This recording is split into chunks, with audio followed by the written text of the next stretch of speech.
अस्सलाम वालेकुम, मुझे कैसे हैं सब लोग? आप सब ठीक होंगे। आज हम फर्स्ट ईयर की physics according to new syllabus chapter 11 के एक्सरसाइज के एमसीक्यूज देखेंगे। So let's see the first MCQ. According to new syllabus बच्चे फर्स्ट एमसीक्यू हमारे पास क्रॉस हुआ हुआ है तो हम इसको नहीं करेंगे। सेकंड वाले एमसीक्यू पे चलते हैं। If an observer is moving in the same direction as a sound wave, the velocity of the wave. अच्छा, ये ना हम लोगों ने प्रीवियस चैप्टर्स में पढ़ा था डॉपलर इफेक्ट। उसी चीज़ को कंसीडर करवा रहे हैं। फॉर एग्जाम्पल मैं इसको थोड़ी सी सिचुएशन इंडिकेट करवा देती हूँ।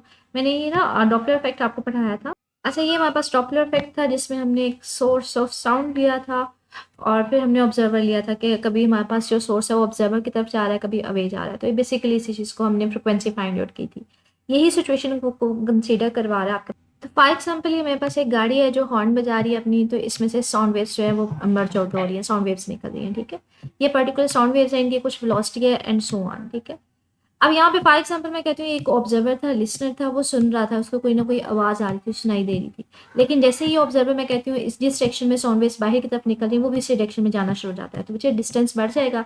वो पहले ज़्यादा नज़दीक था, बाद में वो दूर चला जाएगा। जब दूर चला जाएगा तो बच्चे उसको थोड़ी देर बाद कुछ टाइम लगेगा साउंड वेव्स को वहाँ तक पहुँचने के लिए। तो हम कहेंगे कि हमारे पास ऐसा अज्यूम होगा, ऐसा फील होगा कि साउंड वेव्स की स्पीड कम हो गई है। तो इसलिए हम कहते हैं कि हमारे पास जो वेलोसिटी है वो कैसी लगेगी, वो सीम्स टू बी लेस, वो उसको कम फील होगी। क्योंकि अगर वो उसी डायरेक्शन में जिस डायरेक्शन में साउंड वेव्स बाहर निकल रही है मूव करना शुरू हो जाता है तो उसको देर बाद सुनाई देगी। तो उसको ऐसा लगेगा कि जो साउंड वेव्स है उसकी स्पीड क्या हो गई है, कम हो गई है। सो करेक्ट ऑप्शन हमारे पास क्या होगा? Option B, that will be the less. ठीक है, नेक्स्ट एमसीक्यू देख। नेक्स्ट एमसीक्यू है, कहते हैं if the rest mass of a particle m not increases to m, कि हमारे पास जो रेस्ट मास है वो हमारे पास पहले उसका रेस्ट मास एम था, बाद में उसका मास जो है रिलेटिविस्टिक वो मूव करना शुरू हो जाता है तो उसका मास एम हो जाता है जब वो स्पीड के साथ मूव ऑन करना शुरू होता है। आपने काइनेटिक एनर्जी निकालनी। मुझे काइनेटिक एनर्जी कैसे निकलेगी? बाद वाली जो उसकी एनर्जी होगी माइनस जो उसकी रेस्ट मास एनर्जी होगी। तो इसको सॉल्व करते हैं। ये देखिए, एनर्जी का ना और मास का हमने रिलेशनशिप पढ़ा है आइंस्टाइन के accordingly, E is equal to m c square. ठीक है, तो ये अगर स्टार्टिंग में रेस्ट पे था तो इसकी हमारे पास एनर्जी भी क्या होगी? रेस्ट मास एनर्जी होगी। तो जो हमारे पास आ जाएगी रेस्ट मास आप लेंगे एम नॉट और वो हमारे पास क्या होगी? उसकी रेस्ट मास एनर्जी। बाद में वो मूव करना शुरू हो गया तो उसकी एनर्जी क्या हो जाएगी? ई। और इसमें हम मास कौन सा लेंगे? इसमें हम लोग मास लेंगे रिलेटिविस्टिक मास और वो क्या हो जाएगा हमारे पास? M c square. ठीक है, ये रिलेटिविस्टिक मास हमने लेना है कि जब वो स्पीड सी के हाई स्पीड के साथ मूव ऑन करना शुरू हो गया। अब आपने टोटल एक काइनेटिक एनर्जी निकाली है तो वो जिस स्पीड के साथ मूव ऑन कर रहा था वो एनर्जी उसमें से रेस्ट मास एनर्जी को माइनस कर देंगे। तो वो माइनस करेंगे, दोनों में से कॉमन क्या आएगा? सी स्क्वायर कॉमन आ जाएगा, एम माइनस एम नॉट आ जाएगा। तो हमारे पास करेक्ट ऑप्शन क्या आ जाएगा? करेक्ट ऑप्शन हमारे पास आएगा दिस वन। ठीक है, सी हमारे पास इसका करेक्ट ऑप्शन होगा, जहाँ पे हम लोगों ने सी को कॉमन ले लिया था और दोनों की मैस में से जो हाई स्पीड के साथ मूव ऑन कर रहा था उसमें से रेस्ट मास को माइनस कर दिया। आगे हमारे पास क्या कहते हैं? The speed of the beam of light of a car while moving with the high speed as compare to is rest position, कि जो लाइट है उसकी कह लें स्पीड के ऊपर क्या इफेक्ट आएगा जब वो रेस्ट पे थी या स्पीड ऑफ लाइट के स्पीड किसी स्पीड के साथ मूव ऑन करी थी। अच्छा, जो स्पीड ऑफ लाइट है ना ये सेम रहती है, ये चेंज नहीं होती। ये हम लोगों ने ना आइंस्टाइन के पास्टुलेट्स पढ़े थे। स्पीड ऑफ लाइट है ये कांस्टेंट फिगर है, ये चेंज नहीं होता, ये कांस्टेंट रहता है, जिसकी वैल्यू हमारे पास क्या थी? 3 × 10⁸ ये हमें आइंस्टाइन ने कहा था कि हर frame of inertial frame of reference में जो स्पीड ऑफ लाइट है वो कांस्टेंट रहती है, वो चेंज नहीं होती। दैट इज 3 × 10⁸ ये देखिए, ये हमारे पास ये सेकंड पास्टुलेट था। स्पीड ऑफ लाइट जो है ना वो सेम वैल्यू होती है सारे के सारे ऑब्जर्वर्स के लिए। ठीक है, लास्ट वाला एमसीक्यू कहते हैं photon is a particle of light, इसका मास क्या होगा जब वो स्पीड 0.9 सी के साथ मूव ऑन करेगा? बच्चे फोटोन बेसिकली कहते हैं किसको है? ये हमारे पास एनर्जी पैकेट होता है, वेव होता है। इसका कह लें मैसलेस बेसिकली पार्टिकल होता है, इसका कोई मैस नहीं होता। तो चाहे वो मूव कर रहा है, चाहे उसकी जितनी मर्जी हमारे पास स्पीड है, स्पीड ऑफ लाइट, ये वैसे बेसिकली स्पीड ऑफ लाइट के साथ ही मूव ऑन कर रहा है। ठीक है, मूव करता है, 0.9 नहीं होता, ये स्पीड ऑफ लाइट पूरी के साथ ही मूव करता है। तो कभी भी ये मैसलेस पार्टिकल होता है, एनर्जी पैकेट होता है, तो इसका कोई मैस नहीं होगा। तो इसका करेक्ट ऑप्शन क्या होगा? डी, मतलब 0। शॉर्ट क्वेश्चंस की तरफ चलते हैं बच्चे। पहले वाला शॉर्ट क्वेश्चन वो रिड्यूस हुआ है, वो हम नहीं करेंगे। सेकंड वाला हम करेंगे। 2 पास्टुलेट्स हमने करने हैं स्पेशल थ्योरी ऑफ रिलेटिविटी के, वो मैंने ऑलरेडी आपको दिखाए हैं भी हैं। ये हमारे पास स्पेशल थ्योरी ऑफ रिलेटिविटी थी, इसके ये 2 पास्टुलेट्स हैं। पहला हमारे पास क्या है कि लॉज ऑफ फिजिक्स है वो वैलिड है सारे के सारे इनर्शियल फ्रेम ऑफ रेफरेंस में। दूसरा स्पीड ऑफ लाइट जो है वो मैक्सिमम है जो अभी तक है। ठीक है, और अगर इसको हम लोग की बुक से देखें एग्जैक्टली तो वो देख लेते हैं हमारे पास उसको। ठीक है, ये 2 पास्टुलेट्स हैं। पहले ये है कि सारे के सारे लॉज ऑफ फिजिक्स वैलिड है और दूसरा ये है कि स्पीड ऑफ लाइट जो है ये कांस्टेंट है सारे के सारे ऑब्जर्वर्स के लिए।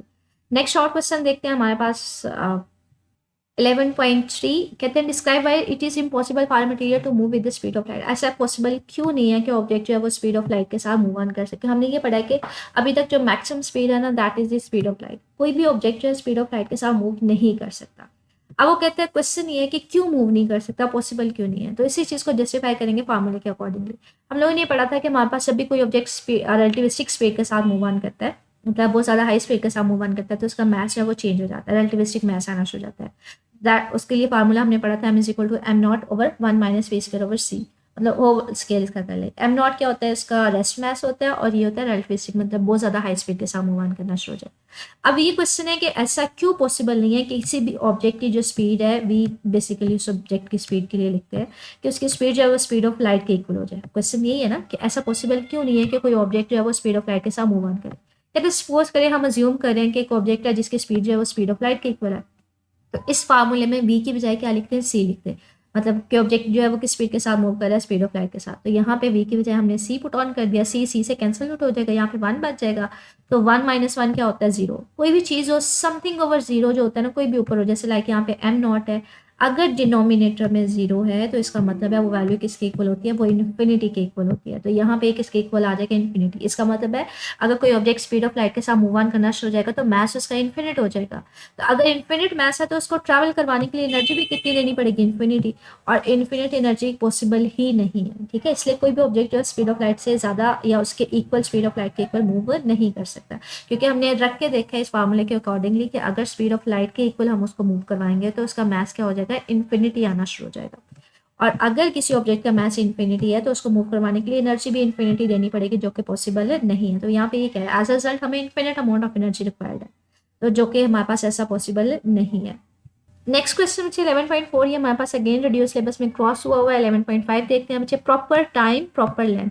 अच्छा, प्रॉपर टाइम या प्रॉपर लेंथ उसको बोलते हैं जो लेंथ आपने रेस्ट में मालूम की होती है ना, रेस्ट ऑब्जर्वर के हिसाब से, उसको प्रॉपर लेंथ कहते हैं। और जो टाइम आपने रेस्ट ऑब्जर्वर के हिसाब से मालूम किया होता है उसको प्रॉपर टाइम कहते हैं। तो ये आसान सा ईजीएस्ट आपके पास क्वेश्चन है।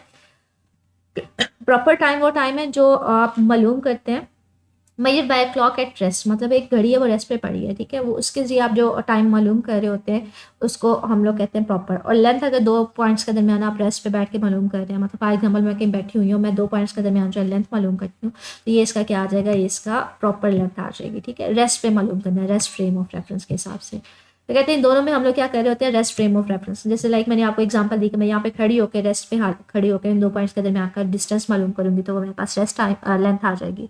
अगर मैं किसी के इवेंट के होने का टाइम यहाँ पे खड़ी हूँ, मैं देख रही हूँ कितना टाइम लग रहा है इस लेक्चर को होने में, तो उसको हम लोग रेस्ट टाइम ले लेंगे, प्रॉपर टाइम ले लेंगे, ठीक है। नेक्स्ट है हमारे पास 11.6, what is mean by relativistic mass length and time. अगर कोई ऑब्जेक्ट जो है वो किसी स्पीड ऑफ लाइट के, मतलब बहुत ज़्यादा हाई स्पीड के साथ मूव कर रहा है, अप्रॉक्सीमेटली स्पीड ऑफ लाइट के साथ मूव ऑन कर रहा है, तो उसके लिए जो हमारे पास आएगा कि मैस होगा उसका, उसको हम रिलेटिविस्टिक मैस का नाम देंगे। उसके लिए जो लेंथ मालूम करेंगे उसको रिलेटिविस्टिक लेंथ, और टाइम को रिलेटिविस्टिक का नाम देंगे। तो यहाँ पे यही कह रहे हैं कि क्वांटिटीज़ हैं जो मोशन, अगर कोई ऑब्जेक्ट मूव कर रहा है बहुत ज़्यादा हाई स्पीड के साथ अप्रॉक्सीमेटली स्पीड ऑफ लाइट के पास, तो उस केस में हमारे पास रिलेटिविस्टिक मैस उसको बोलते हैं, लेंथ को रिलेटिविस्टिक लेंथ बोलते हैं, सो ऑन। सबसे पहले तो रिलेटिविस्टिक मैस की बात कर रहे हैं, कहते हैं अगर कोई ऑब्जेक्ट जो है वो मूव कर रहा है, ठीक है, मूविंग सिचुएशन में एज कम्पेयर टू ऑब्जर्वर, और अगर मूव कर रहा है तो उस केस में हम मैथ्स को क्या बोलते हैं, रिलेटिविस्टिक मैथ्स। और इसके लिए फार्मूला हमारे पास क्या होता है, उसके लिए ये फार्मूला हमने ड्राइव नहीं करना, सिंपली ये सिर्फ और सिर्फ फार्मूला हमने इस चैप्टर में देखा है, ठीक है, तो एक्जैक्टली इसको लिख देना है। और इसी तरह से अगर कोई ऑब्जेक्ट है वो मूव कर रहा है तो इसके लिए जो लेंथ होगी, रिलेटिविस्टिक लेंथ होगी, वो कंट्रैक्ट हो जाती है, ठीक है। ये वैल्यू जो होती है ना ओवरऑल, ये वाली वैल्यू सिर्फ और सिर्फ वैल्यू, ये लेस देन 1 होती है। और अगर लेस देन 1 वैल्यू को किसी चीज़ से मल्टीप्लाई करेंगे तो वो मजीद लेस हो जाती है, तो लेंथ कम हो जाता है। लेकिन अगर किसी वैल्यू को लेस देन 1 वैल्यू से डिवाइड करते हैं तो वो ज़्यादा हो जाता है, तो हमारे पास एक मैथ ज़्यादा हो जाएगा, लेंथ हमारे पास क्या हो जाएगी, कम हो जाएगी। इसी तरह से टाइम भी जो है वो डिले होना शुरू हो जाएगा, वो कम होना शुरू मतलब हो जाएगा, बढ़ जाएगा, आहिस्ता चलेगा वो। डायलेट का मतलब है लंबा हो जाएगा, प्रलॉन्ग हो जाएगा, ठीक है।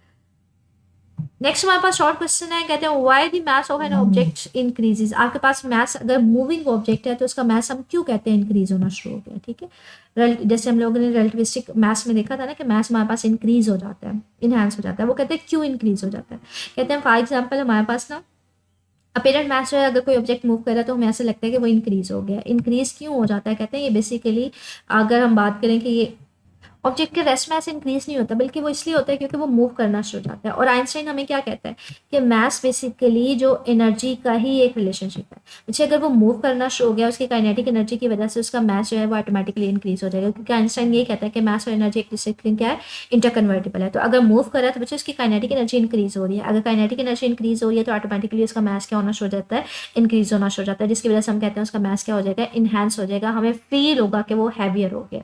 नेक्स्ट 11.8 बच्चे रिड्यूस सिलेबस में क्रॉस हुआ है तो ये नहीं करेंगे। 11.9 है, explain that speed of light is the ultimate limit for an object. Ultimate limit है कि मतलब किसी भी ऑब्जेक्ट की जो स्पीड है वो स्पीड ऑफ लाइट से बढ़ नहीं सकती। ये तकरीबन यही वाला क्वेश्चन है जो ऊपर हम लोगों ने किया था, लाइक ये वाला, दिस वन, ये जो थर्ड वाला क्वेश्चन था, सेम आंसर दोनों में आएगा। उसमें ये पूछ लिया था, स्टेटमेंट डिफरेंट है कि कोई भी ऑब्जेक्ट स्पीड ऑफ लाइट के साथ क्यों मूव नहीं कर सकता, और यहाँ पे है कि किसी भी ऑब्जेक्ट में हम लोग कहते हैं स्पीड ऑफ लाइट ही क्यों मैक्सिमम है। तो इसका आंसर भी देखते हैं। तो ये देखिए, इसके आंसर को भी अगेन वही बताया हुआ है कि अगर कोई ऑब्जेक्ट है उसकी स्पीड को हम लोग for example speed of light के इक्वल ले लेंगे, तो हमारे पास अगर मैथ्स में उस फार्मूले को पुट ऑन करेंगे, वी की बजाय हम सी पुट कर देंगे, सी से डिवाइड हो जाएगा, यहाँ पे 1 बचेगा, 1 माइनस 1 जीरो होता है, समथिंग ओवर जीरो क्या होगा, वो इन्फिनिटी, तो मैथ्स इन्फिनिटी हो जाएगा। और इन्फिनिट मैथ्स को मूव करवाने के लिए इन्फिनिट एनर्जी चाहिए, इसलिए ऐसा पॉसिबल नहीं है कोई भी ऑब्जेक्ट उसकी स्पीड जो है स्पीड ऑफ लाइट के इक्वल। ठीक है, तो दोनों का आंसर सेम है, तो दोनों का आंसर आप एक का याद करके दूसरे में वो लिख सकते हैं। आगे हमारे पास है 11.10, give examples where the result of special theory of relativity has been verified. आपने एग्जांपल्स देनी है जहाँ पे आपने स्पेशल थ्योरी ऑफ रिलेटिविटी को, मतलब टाइम डायलेशन का फिनोमेना देखा हो या मैथ वेरिएशन देखी हो। तो कहते हैं हमारे पास कुछ एग्जांपल्स हम लोगों ने देखी हैं, लाइक जहाँ पे इनको नोट भी किया गया जीपीएस में। जीपीएस का मतलब होता है ग्लोबल पोजिशनिंग सिस्टम। पूरी दुनिया में आपने देखना हो कोई ऑब्जेक्ट जो है, कोई चीज़ है, कोई जगह है, कोई भी चीज़ है, वो कहाँ पे मतलब उसकी पोजीशन क्या है, जैसे लोकेशन फाइंड आउट करना होता है। हम लोग मैप वगैरह इस्तेमाल करते हैं ना, वो ग्लोबल पोजिशनिंग सिस्टम के जरिए इस्तेमाल करते हैं। इसके अलावा पार्टिकल एक्सेलरेटर, एक स्पेसिफिक हमारे पास कह लें डिवाइसेस होते हैं जिसमें छोटे जो पार्टिकल्स होते हैं, एटॉमिक पार्टिकल्स, उनको एक्सेलरेट कराया जाता है, मतलब उनकी एनर्जी या उनकी स्पीड वगैरह बढ़ाई जाती है।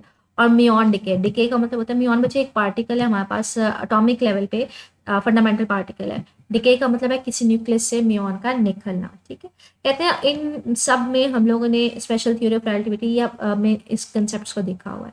कहते हैं लाइक जीपीएस में हम लोगों ने टाइम डायलेशन देखी हुई है कि अगर आपके पास ऑब्जेक्ट जिसकी आप लोकेशन फाइंड आउट करना चाह रहे हैं वो मूव कर रहा है और ग्रेविटी भी हमारे साथ उसके अकॉर्डिंगली चेंज हो रही है, तो हमारे पास वहाँ पे देखेंगे टाइम डायलेशन का फिनोमेना करना शुरू हो जाता है, मतलब टाइम प्रोलॉन्ग हो जाता है।